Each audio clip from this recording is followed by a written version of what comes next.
함께 하실 하나님의 말씀 예레미야 1장 4절에서 10절까지 말씀입니다.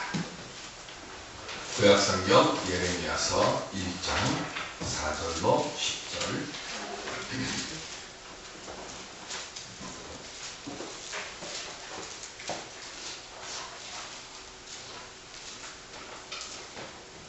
여호와의 말씀이 내게 임하니라. 이르시되 내가 너를 몸에 짓기 전에 너를 알았고 내가 배에서 나오기 전에 너를 선별하였고 너를 여러 나라의 선지자로 세웠노라 하시리로. 내가 이르되 슬프도소이다. 주 여호와여 보소서 나는 아이라 말할 줄을 알지 못하나이다 하니 여호와께서 내게 이르시되 너는 아이라 말하지 말고 내가 너를 누구에게 보내든지 너는 가며 내가 내게 무엇을 명령하든지 너는 말할지니라. 너는 그들 때문에 두려워하지 말라. 내가 너와 함께하여 너를 구원하리라. 나 여호와의 말이니라 하시고 여호와께서 그의 손을 내밀어 내 입에 대시며 여호와께서 내게 이르시되 보라 내가 내 말을 내 입에 두었노라. 보라 내가 오늘 너를 여러 나라와 여러 왕국 위에 세워 내가 그것들을 뽑고 파괴하며 파멸하고 넘어뜨리며 건설하고 심게 하였느니라 하시니라. 아멘.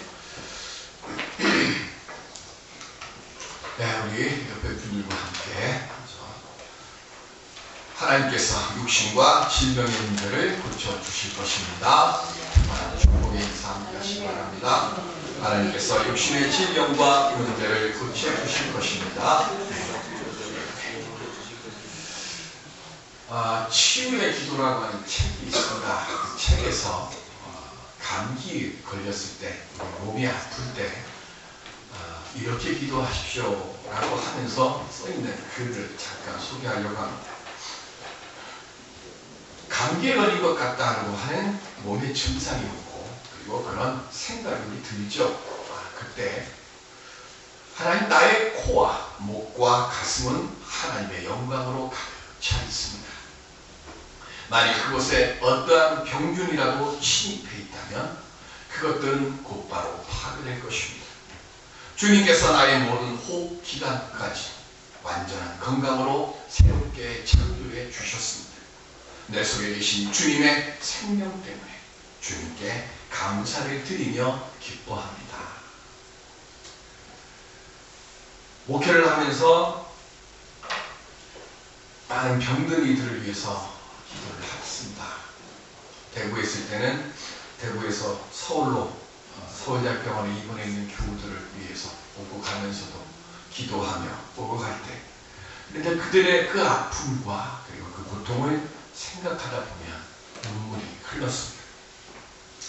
그런데 이 치유의 임재라고 하는 책을 보면서 하나님께서 제게 깨닫게 하신 것이 있습니다.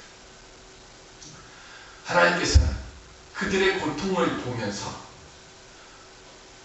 그 고통 때문에 아파만 하지 말고 그들이 그 고통으로부터 고침을 얻은 뒤에 기뻐하고 온전한 모습을 보며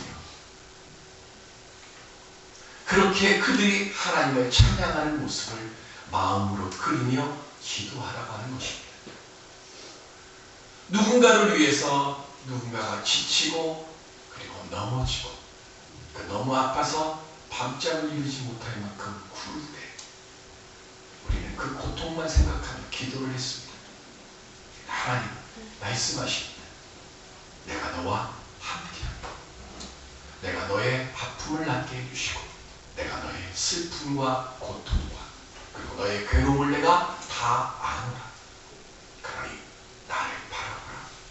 내가 너를 낫게 해주고 내가 너를 일어서게 해주고 내가 너로 하여금 온전케 하여 주겠다.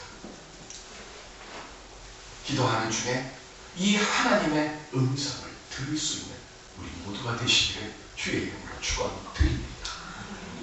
나는 못하는데 내가 한다고 하면 안 돼요. 나는 못하지만 나와 함께 하시는 하나님께서 믿음으로 드리는 기도 위에 소망의 모습으로 함께하여 주십니다. 이 시간 이 능력의 역사가 일어나는 치유와 고침과 회복의 기도가 응답되어지는 우리 교회와 가정을 온전히 이루어갈 수 있는 우리 모두가 되시기를 주님의 이름으로 축원드립니다. 어떻게 할까요? 저는 오늘 예레미야 선지자를 통하여 그 은혜를 함께 나누고자 합니다. 예레미야의 이름의 뜻은 여호와께서 세우신다, 여호와께서 던지신다는 뜻입니다. 좋은 이름 아닙니다. 하나님께서 던지시는 겁니다. 어디로 던지실까요? 아픔으로 던지시고 고난으로 던지시고, 그리고 남들이 다 죽어가는 그곳에 나 혼자 세우는 거예요. 잠잠해야 되는데 나 혼자 일어나가지고 하나님이 말씀하신다, 표적되게 만드는 거예요. 그 이름의 뜻이 예레미야. 요시야 왕 13년서부터 시드기야 왕 11년까지 약 41년 동안 예언의 활동을 했습니다. 예루살렘 멸망을 예언하면서 회개를 촉구했고, 멸망에 가는 그 나라의 모습을 보며 한없이 흐르는 눈물을 흘리면서 예언했다. 그래서 우리는 예레미야 선지자를 눈물의 예언자라고 말합니다. 그가 이제 정확한 나이는 알 수 없지만 20대 전후입니다. 빠르면 10대 말년, 그리고 늦어봐야 20대 초반, 지금 선지자로 부르심을 받습니다. 아버지는 제사장 hil기야. 아버지와 같이, 아버지가 제사장이라는 이야기는 그 당시 제사장들은 다 생각했어요. 그러니까 아버지가 제사장이면 그 아들도 제사장이 되는 거예요. 그러니까 당연히 그냥 제사장직을 승계받는 겁니다. 그런데 하나님께서는 그를 제사장이 아닌 선지자로 부르셨습니다. 이게 무슨 차이가 있는 줄 아십니까? 제사장은요, 좋은 거 하는 겁니다. 장래가 보장된 거예요. 왜? 백성들이 죄를 범하고 찾아오면 당신의 죄는 다 사함받았습니다. 번제물 드리면 그 번제물을 가지고 하나님께 제사 드리고는, 그리고는 뭐라고 얘기합니까? 이로써 당신은 하나님으로부터 회복됐습니다. 그러니까 마음 상하지 말고 편하게 가십시오. 그리고 성전과 회당을 중심으로 삽니다. 남들에게 싫은 소리 안 하니까 어디를 가든지 제사장은 뭐 합니까? 높이는 가는 거예요. 그런데 선지자는 어떻습니까? 호 아마루 이스라엘. 하나님께서 이렇게 말씀하신다. 이 패역한 자식들아, 독사의 자식들아 하면서 하나님께서 그의 입에 주시는 하나님의 말씀을 있는 그대로 선포해야 돼요. 여러분 실감이 안 가실 겁니다. 그런데 아모스나 미가 예언서를 보십시오. 그 말 한마디 한마디가 그 당시 이스라엘을 지도하고 있는 지도층과 권력층들, 제사장들, 종교 지도자들 가슴을 칼로 후려치는 그런 말을 합니다. 그런 말을 하니까 그의 삶이 어떻겠어요? 사람들의 마음을 찌르는 그 말, 잘못을 꾸짖는 그 말을 하다 보니까 사람들에게 수많은 비난을 받고 때로는 매를 맞기도 하고, 예레미야의 경우에는 수없이 옥에 갇히기도 합니다. 고난의 자리로 지금 가라고 예레미야를 하나님께서 부르신 거예요. 준비는 하나도 안 되는데 하나님께서 지금 자기를 부르니까 예레미야가 뭐라고 얘기합니까? 나는 아닙니다. 나 부족합니다 하고 고백합니다. 그래서 오늘 본문 6절에 보시면 내가 이르되 슬프도소이다 주 여호와여 보소서 나는 아이라 말할 줄 알지 못하나이다.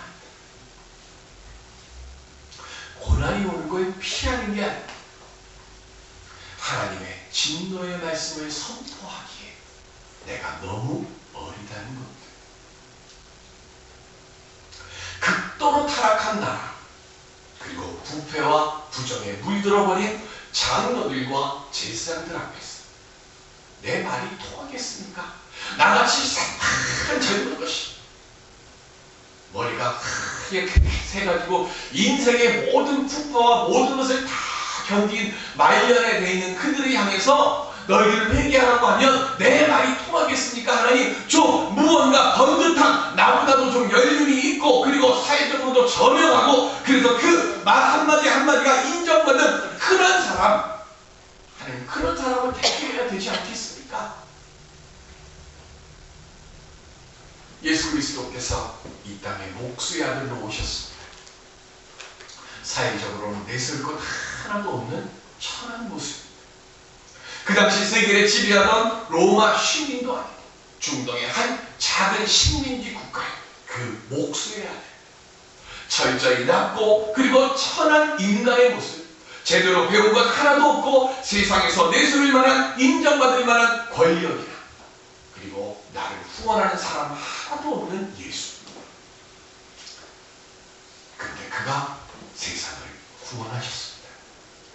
어떻게 구원하셨습니까? 빌립보서 2장 8절로 9절에 보시면 시작, 사람의 모양으로 나타나사 자기를 낮추시고 죽기까지 복종하셨으니 곧 십자가에 죽으심이라. 이러므로 하나님이 그를 지극히 높여 모든 이름 위에 뛰어난 이름을 주사.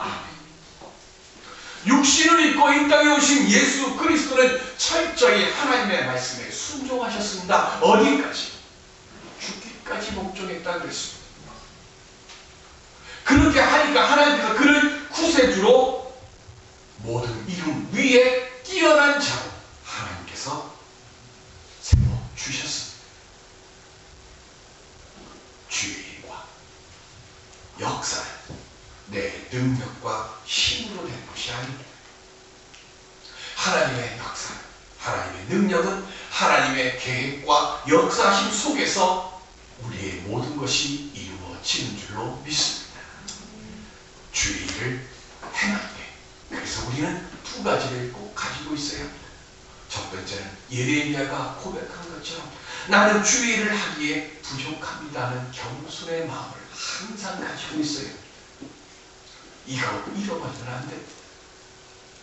내가 무엇이건데 주께서 나를 높이시고 내가 무엇이건데 주께서 나를 기억하시옵니까? 다윗이 고백하잖아요. 저 양무리 속에 뒹굴고 있는 나를 하나님께서 건지사 왕으로 세우시고 하나님의 영광을 드러내게 하셨나이다. 이게 다윗의 이력서예요. 무슨 사울에게 쫓겼다고 이게 이력서가 아니라 다윗은 자기의 이력서를 하나님께 시편에서 고백할 때 딱 한마디 하는 거예요. 저 양무리들 틈 속에 있는 목자인 나를 들어서 모든 이들을 다스리게 하시는 왕으로 세워주셨나이다. 이걸 잃어버리니까 다윗이 시험에 들고요. 다윗이 교만에 빠져버리니까 하나님의 눈밖에 나는 일을 하는 겁니다. 우리는 절대로 잃어버리면 안 됩니다. 겸손해야 됩니다. 두 번째가 뭐냐면 부족한 나를 통해 역사하시는 하나님의 능력에 대한 소망을 기대하는 마음으로 주의 일을 행하라는 겁니다. 하나님 나를 불러주셨으면, 하나님께서 나를 세워주셨으면 하나님께서 나를 통해서 하실 일이 있어요. 우리 보좌 앞에 구원하신 보좌에 앉으신 그 하나님의 능력과 그 사랑이 오늘 나를 통해서 어떤 일을 하나님께서 이루시기를 기다리고 계십니까? 겸손한 마음과 이 기대의 마음을 가지고 주의 일을 행할 때 하나님께서 나를 통해 세상이 깜짝 놀랄 만한 역사를 이루도록 함께하여 주실 줄로 믿습니다. 이 믿음 갖고 살아가는 우리가 되어야 하는 겁니다.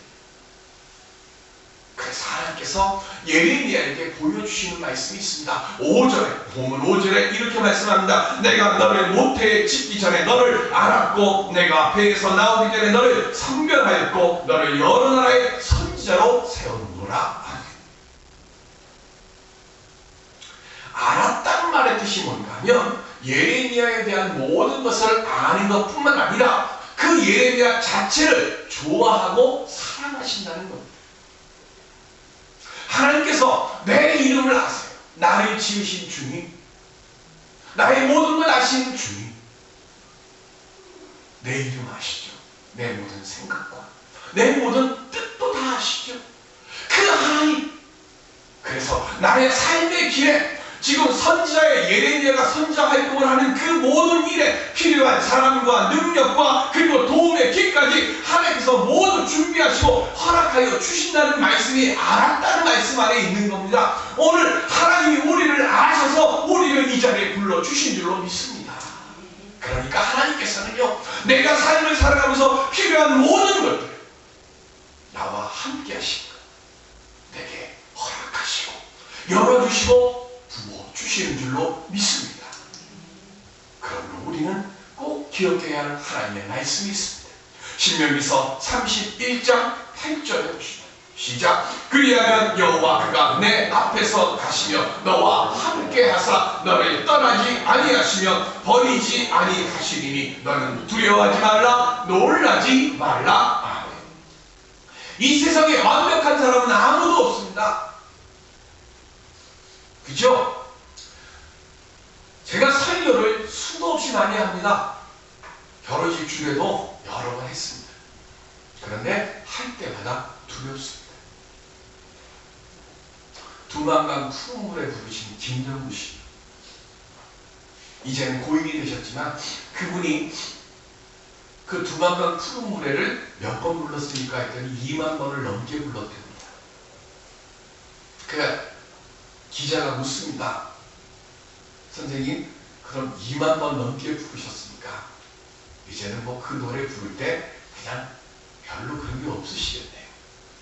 그랬더니 김정구 선생님 뭐라고 그러는가 하면 아무 말을 하지 않고요, 무대에서 공연하고 난 뒤에 손을 이렇게 펴서 보여주는데 70이 훨씬 넘은 노가수의 손이에요. 땀이 흐르는 무대에 설 때마다 두렵고 떨리다는 것. 그리운 내님이여 이거를 2만 번을 넘게 불렀으니까 그냥 아무 때나 그냥 쉽게 다 불러서 하면 될 것 같은데 안 되거든요. 하나님의 말씀을 준비하고 하나님의 말씀을 전할 때마다 머리까지 준비 서고 아침마다 하나님께 하나님 오늘 이 말씀을 통해서 제 말씀이 아니라 하나님의 생명을 발견할 수 있는 거룩한 말씀 되게 하여 주시옵소서. 그렇게 기도하고 올라오기 전에도 그렇게 기도하고 하나님의 말씀을 증거하는 겁니다. 왜요? 부족하거든. 허물이 있거든요. 우리는 모두 다 모자라거든요. 누구나 다 부족하고 모자란 것이 있어요. 그 부족함 때문에 두려움이 생기는 겁니다. 그런데 하나님 말씀하십니다. 너희의 부족함 때문에 내가 너와 함께하니까 두려워하지 말라, 놀라지 말라, 떨지 말라고 말씀하시는 겁니다. 이걸 잊어버리면 안 되는데 하나님이 나랑 함께 하시니까 나는 모든 거 다 알게 된다? 천만의 만만의 공덕이에요. 내가 부족합니다. 하나님이 나와 함께 하시지 아니하시면 나는 아무것도 할 수 없습니다. 그러니까 더 하나님께 기도하고 담대함으로 말을 하라는 겁니다. 담대함으로 일을 해라는 겁니다. 하나님이 나와 함께 하시니까 나는 모든 일에 두려움이 없다? 아닙니다. 그렇기 때문에 더 두렵습니다. 나로 하여금 혹여 하나님의 영광이 가려질까 우리는 더 두려워해야 돼요. 그때야 하나님께서 내게 두려운 마음, 부족한 마음을 덮어주시는 겁니다. 그래서 하나님은 우리에게 약속해 주시는 말씀이 딱 하나입니다. 내가 너와 함께하리라. 모세에게도 말씀하셨고 예레미야에게도 말씀하셨고 오늘 예배를 드리고 있는 저나 여러분에게도 하나님께서는 이 말씀하시는 겁니다. 여호와가 내 앞에서 가시고 나와 함께 하시고 내 뒤를 지켜주십니다. 오늘 이 하나님을 만나는 우리 모두가 되시기를 주님의 이름으로 축원드립니다. 나는 부족합니다. 나는 모자랍니다. 세상은 크고 많고 그리고 어려운 일이 내 앞에 도처에 도사리고 있습니다. 그래서 8절에 이렇게 말씀합니다. 너는 그들 때문에 두려워하지 말라. 내가 너와 함께하여 너를 구원하리라. 나 여호와의 말입니다. 믿음은 있습니다. 하나님 나와 함께 하신다는 확신도 있습니다. 그런데 두렵습니다. 생존을 위해 삶의 자리에서 몸부림칠 때, 새로운 환경에서 새로운 일을 개척하고 새로운 사람들을 만날 때 두렵고 괴로운 일들이 주어집니다. 지금 이 시간 예배드리는 이곳에서요, 가장 두렵고 가장 떨리는 마음 누가 가지고 있을 것 같습니다? 우리 김유아 사모님입니다. 왜요? 남편 따라서 지금 처음 다른 교회에 와서 예배드리고 있는 거예요. 아무도 모르고 나 혼자 뚝 떨어집니다. 직장에 처음 출근할 때, 새로운 사람들을 만날 때 우리는 늘 두렵고 떨려요. 왜요? 내가 할 수 있는 게 별로 없습니다. 하루에도 수십 번 이 현실에서 도망치고 싶을 때가 얼마나 많습니까? 제가 전도사 때 고등학생으로 가르쳤던 청년이, 아이가 이제는 가장이 돼서 집사가 되고 두 아이의 아빠가 됐습니다. 그 아이가 저에게 페이스북을 통해서, 전 그거 보고 아주 정말 호탕하게 껄껄껄 한참 웃었어요. 잠깐 보실까요? 일어나.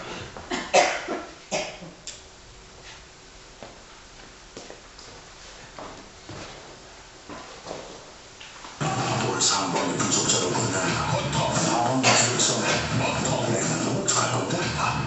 지긋지긋한 상상도 딱 걸렸다 싶을 땐 적거리야. 광활하게 사사롭다. 인간적인 일상과 다르게 들어온다. 효과파는 적거리야. 말이 없네요. 약은 약자에게 이직은 코리아에게.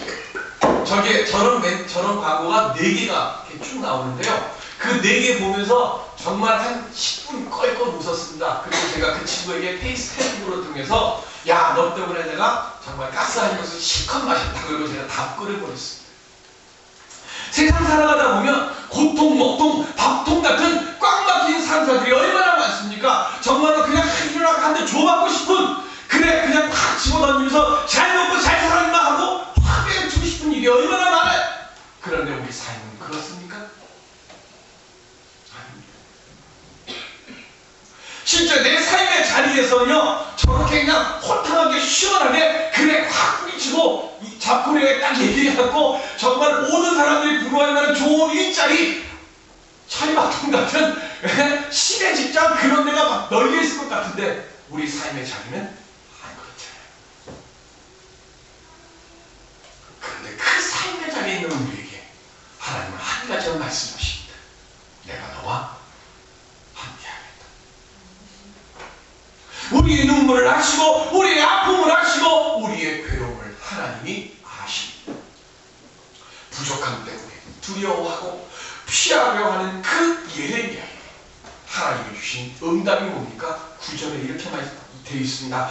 여호와께서 그의 손을 내밀어 내 입에 대시며 여호와께서 내게 이르시되 보라 내가 내 말을 내 입에 두었노라. 하나님의 만져주심, 하나님의 말을 그 입에 담아두게 하시고 능력을 얻게 해주셨습니다.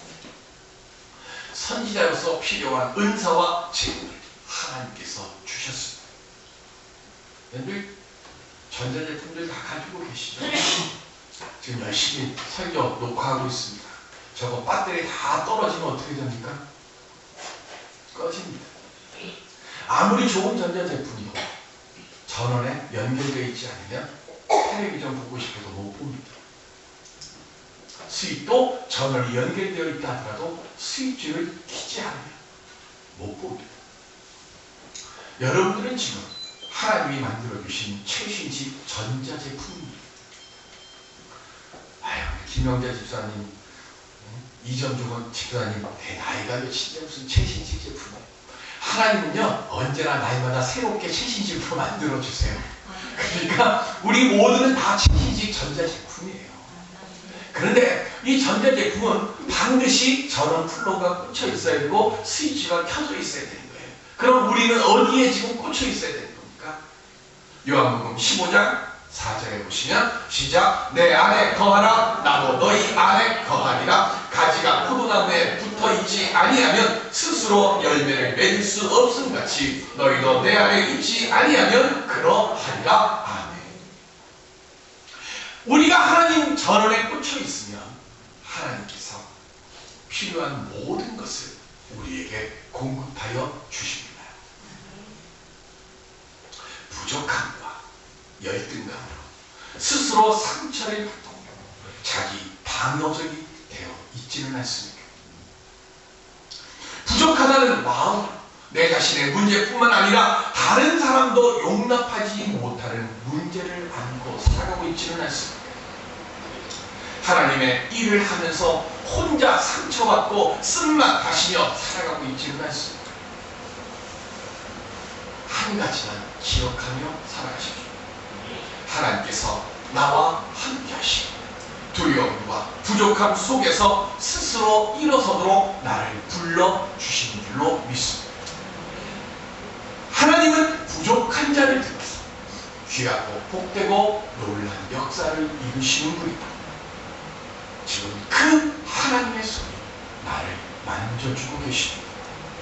고난은요, 나를 힘들게 하지만 그러나 그 고난은 나를 단련시키고 그래서 더 큰 하나님의 사랑으로 가는 또 다른 복의 진리임을 믿습니다.